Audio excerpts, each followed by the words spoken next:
नमस्कार दोस्तों, welcome to study point. मैं सौरभ शुक्ला। दोस्तों देखिए, आपकी लखनऊ विश्वविद्यालय में बीएड प्रथम सेमेस्टर की परीक्षाएं हो रही हैं और कल आपका जो है मनोविज्ञान का पेपर है, पेपर 2। और देखिए, हमने इसके लिए आपको जो है सारे यूनिट यानी कि 4 यूनिट, सभी यूनिट के जो है एमसीक्यू क्वेश्चन प्रोवाइड करा दिए हैं। और इस वीडियो में हम फास्ट रिविजन करने वाले हैं कि सभी जो टॉपिक है कि कितने टॉपिक से अगर हम देखें, देखिए मैंने खुद से नोट्स बनाया हुआ है काफ़ी ढूंढ कर। तो देखिए यहीं से जो है सारे क्वेश्चन आपको देखने को मिल जाएंगे, तो वीडियो को जरूर अंत तक देखिएगा। 100% जो है आपको क्वेश्चन यहाँ से देखने को मिलेगा। तो आइए शुरू करते हैं आज का वीडियो। चैनल पर अगर आप नए हैं जरूर सब्सक्राइब करिएगा, ताकि आगे आने वाले सब्जेक्ट जब मैं वीडियो डालूंगा तो आपको जो है वीडियो मिल जाएगा। तो इस वीडियो में बात करने वाले हैं जो जितने भी इंपॉर्टेंट टॉपिक है। देखिए, जैसे कि हम स्टार्ट करते हैं यहाँ पर अधिगम के सिद्धांत, यानी कि जो आपकी लर्निंग के थ्योरीज है वहाँ से। देखिए सारे टॉपिक से प्रश्न बनेंगे, एक एक जो प्रश्न यहाँ पर सब पे से प्रश्न बनेंगे। तो जो अधिगम के सिद्धांत हैं इनको दो भागों में बांटते हैं। पहला होता है कि व्यवहारिक उपागम यानी कि बिहेवियरिस्टिक अप्रोच, और संज्ञानात्मक उपागम यानी कि कॉग्निटिव अप्रोच। तो पहला तो टॉपिक यही बन जाएगा कि कौन सा सिद्धांत किसने दिया है। देखिए सारे सिद्धांत से प्रश्न बनेंगे। तो पहला हमारा होता है शास्त्रीय अनुबंधन यानी कि क्लासिकल कंडीशनिंग सिद्धांत किसने दिया था। तो जो क्लासिकल कंडीशनिंग है ये दिया था पावलोव ने। किसने दिया था? पावलोव ने 1904 ईस्वी में दिया था क्लासिकल कंडीशनिंग यानी कि शास्त्रीय अनुबंधन। तो देखिए जो शास्त्रीय अनुबंधन ये दिया है पावलोव ने 1904 में, ये हमारा व्यवहारिक उपागम है। तो यदि ऐसे प्रश्न बन सकता है कि क्लासिकल जो कंडीशनिंग है यह किस प्रकार का अप्रोच है, तो ये हमारा बिहेवियरिस्टिक अप्रोच है। दूसरा हमारा क्रिया प्रसूत अनुकूलन सिद्धांत, जिसे हम कहते हैं कि ऑपरेंट कंडीशनिंग। तो ऑपरेंट कंडीशनिंग यानी क्रिया प्रसूत अनुकूलन सिद्धांत किसने दिया है, तो ये हमारा हो जाएगा स्किनर का। और तीसरा है ट्रायल एंड एरर थ्योरी यानी कि प्रयत्न और भूल का सिद्धांत, ये किसने दिया, तो ये दिया थॉर्नडाइक ने। तो इसको आप ऐसे याद रख लीजिए। दूसरा हमारा आता है संज्ञानात्मक उपागम यानी कि कॉग्निटिव जो थ्योरी हमारी होती है। तो पहला इसमें क्या है, अंतर्दृष्टि सिद्धांत यानी कि इनसाइड थ्योरी, किसने दिया है, तो ये दिया है कोहलर ने। ब्रूनर का खोज सिद्धांत यानी कि ब्रूनर ने खोज का सिद्धांत दिया है, और गैनर ने जो है पदानुक्रम का सिद्धांत दिया है। बस आप याद रखिए कौन सा कॉग्निटिव थ्योरी है और कौन सा बिहेवियरिस्टिक थ्योरी है। अब हम पहला बात करते हैं। अब हम बारी बारी से इन सभी के बारे में बात करने वाले हैं। तो पहला हमारा था कि पावलोव का शास्त्रीय अनुबंधन यानी कि क्लासिकल कंडीशनिंग। पावलोव कौन थे, तो एक रूसी वैज्ञानिक थे। एक प्रश्न ये हो गया। कब दिया गया था, तो 1904 में दिया गया था। अब देखिए यहाँ पे क्लासिकल कंडीशनिंग के अन्य नाम क्या क्या हैं, यहाँ से प्रश्न आने की संभावना रहेगी। तो क्लासिकल कंडीशनिंग को, शास्त्रीय अनुबंधन को अनुकूलित अनुक्रिया, संबंध प्रतिक्रिया सिद्धांत, अनुकूलित अनुक्रिया सिद्धांत कहते हैं, प्रतिस्थापन अधिगम सिद्धांत कहते हैं, अनुबंध अधिगम सिद्धांत कहते हैं, और अनुबंधित अनुक्रिया यानी कि कंडीशनड रिस्पॉन्स सिद्धांत कहते हैं। तो ये 5-6 नाम जो है यहाँ से याद रखिए। किसी भी नाम को पूछ के बता सकता है कि इसको किस नाम से जाना जाता है। देखिए पावलोव ने जो है स्टिमुलस और रिस्पॉन्स के मध्य में संबंध स्थापित होना अधिगम माना था, यानी कि उत्तेजना और प्रतिक्रिया के मध्य संबंध स्थापित होना ही जो है पावलोव ने जो है माना था कि अधिगम होती है। पावलोव की पुस्तक कौन सी है, तो देखिए पावलोव की पुस्तक है कि कंडीशनड रिफ्लेक्सेस, एक प्रमुख पुस्तक ये है, और लेक्चर्स ऑन कंडीशन रिफ्लेक्सेस, ये 2 पुस्तकें जो है पावलोव की हैं। तो इनका नाम आप याद रखिए। अगर हम पावलोव के प्रयोग की बात करें तो देखिए पावलोव की थ्योरी कौन सी थी, व्यवहारवादी थ्योरी थी। इसे एस टाइप थ्योरी या फिर टाइप एस थ्योरी कहते हैं। आप याद रखिए, टाइप एस या एस टाइप थ्योरी कहते हैं। इन्होंने जो है अपना प्रयोग एक कुत्ते पर किया था। तो ये पहले तो ये प्रश्न बन जाएगा कि पावलोव ने अपना प्रयोग किस पर किया। तो पावलोव ने अपना प्रयोग जो है कुत्ते पर किया था।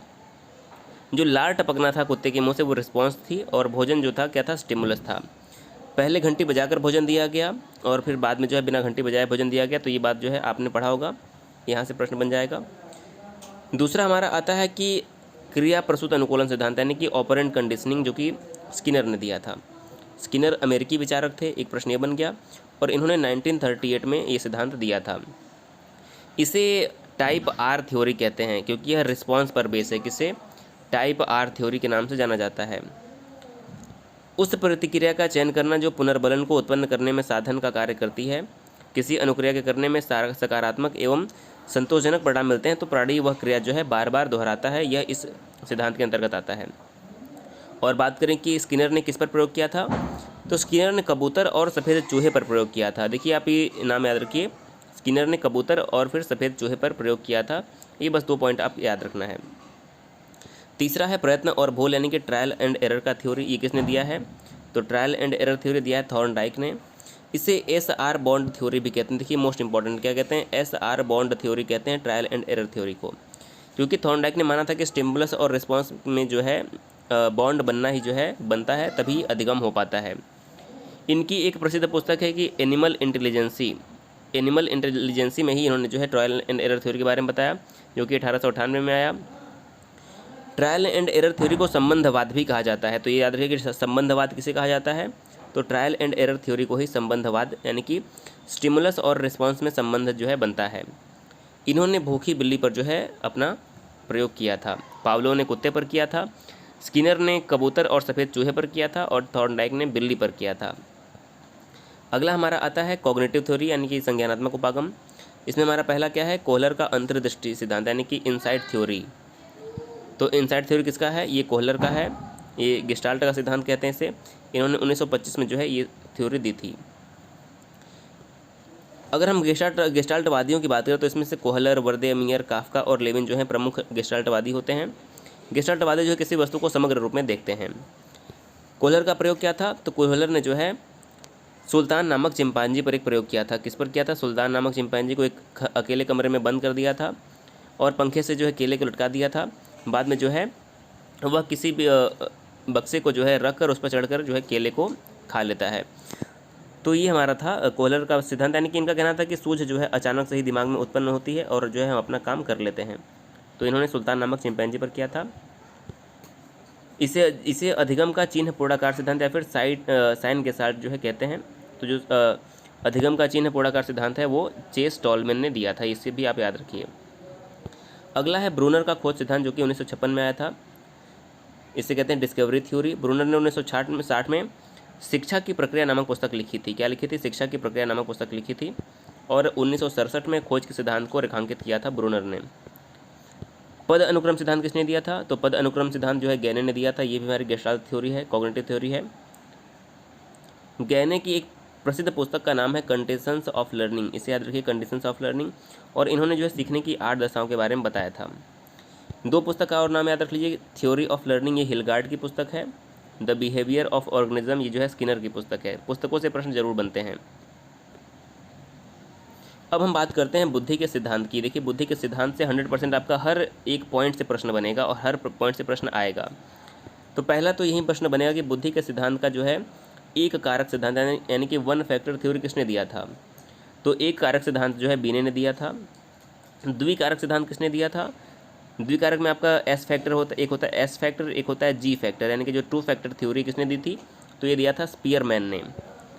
बहुकारक सिद्धांत किसने दिया था, यानी कि मल्टी फैक्टर थ्योरी किसने दिया था, तो जो हमारा बहुकारक सिद्धांत है इसे भी आप याद रखिए, ये दिया था थॉर्नडाइक ने।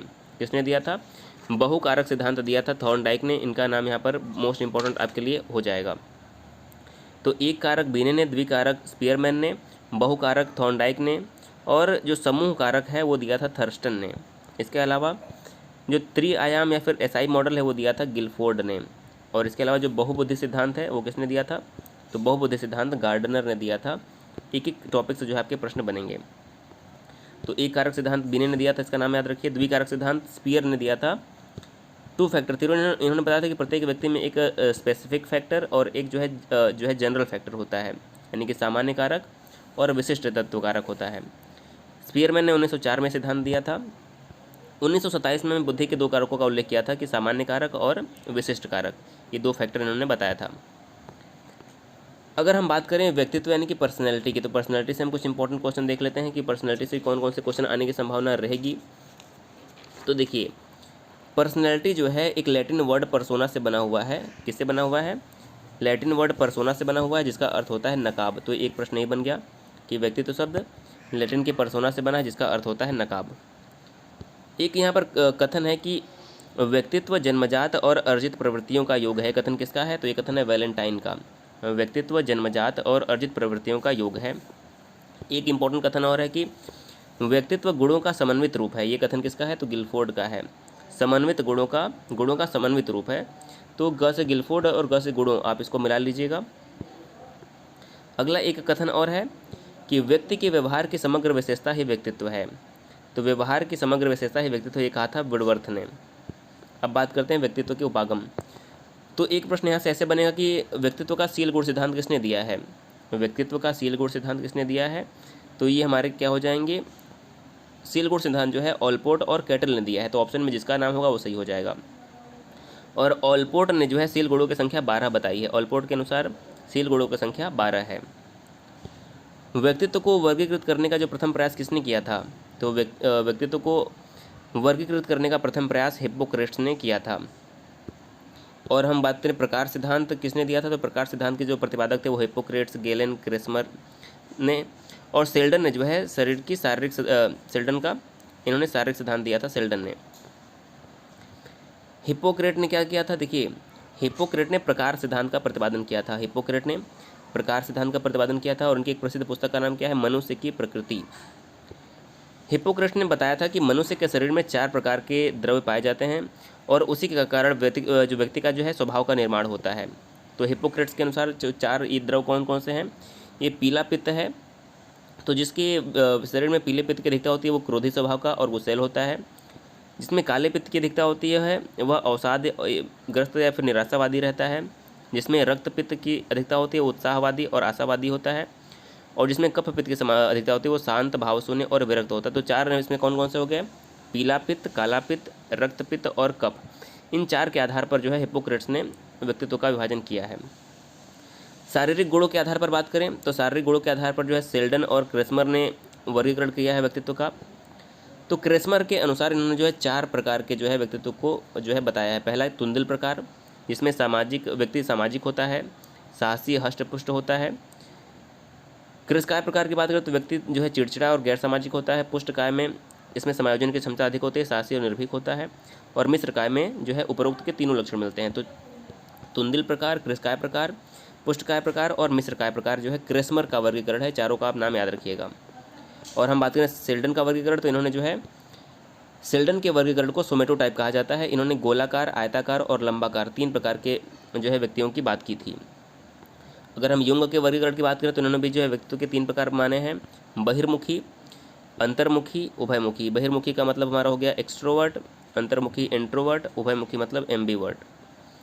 स्प्रेंगर ने वर्गीकरण के 6 अवस्थाएं मानी हैं। और एक प्रश्न और बनता है कि व्यक्तित्व का मनोविश्लेषणात्मक सिद्धांत किसने दिया था? तो व्यक्तित्व का जो मनोविश्लेषणात्मक सिद्धांत है ये दिया था फ्रॉयड ने। और अंतिम में हम कुछ देख लेते हैं कि व्यक्तित्व के आकलन के बारे में कि कौन कौन सी विधियां हैं। तो देखिए, व्यक्तित्व के आकलन के लिए सबसे पहले जो है विधि दिया था फ्रांसिस गाल्टन ने, प्रश्नावली विधि 1880 में। फिर 1958 में वुडवर्थ ने परिसूची विधि दिया। प्रश्न तो आपके यहीं से बनेंगे कि कौन सी विधि किस प्रकार की विधि है। तो देखिए, व्यक्तित्व मापने की 3 विधियां होती हैं: आत्मनिष्ठ विधि, वस्तुनिष्ठ विधि और प्रक्षेपी विधि। आत्मनिष्ठ में क्या क्या हो जाएगा? तो आत्मनिष्ठ में जीवन इतिहास विधि, साक्षात्कार विधि, प्रश्नावली विधि, आत्मकथा लेखन और निरीक्षण विधि होती है। वस्तुनिष्ठ विधियों में हमारी मापन रेखा विधि, समाजमिति विधि, शारीरिक परीक्षण, परिस्थिति परीक्षण, व्यक्तित्व सूची और संचयी अभिलेख हो जाएगा। और हमारा प्रक्षेपी यानी कि प्रोजेक्ट मेथड में क्या क्या आ जाएगा? रोरसा का स्याही धब्बा, प्रासंगिक अंतर्बोध, बालकों का अंतर्बोध और शब्द साहचर्य परीक्षण और चित्र साहचर्य परीक्षण। देखिए, अगर आपने इतना पॉइंट अगर ध्यान से पढ़ लिया होगा तो आपको जो है 40 में से 40 प्रश्न आप 100% सही करके आएंगे, क्योंकि इससे बाहर प्रश्न आने की संभावना बहुत ही कम रहेगी। तो इस वीडियो को जरूर दोबारा देखिए, क्योंकि आप अगर इसको देखेंगे तो निश्चित तौर पर आपके एग्जाम में क्वेश्चन आएंगे। वीडियो अगर पसंद आए तो शेयर करिए, चैनल पर आए पहली बार सब्सक्राइब कर दीजिएगा। वीडियो देखने के लिए बहुत बहुत धन्यवाद।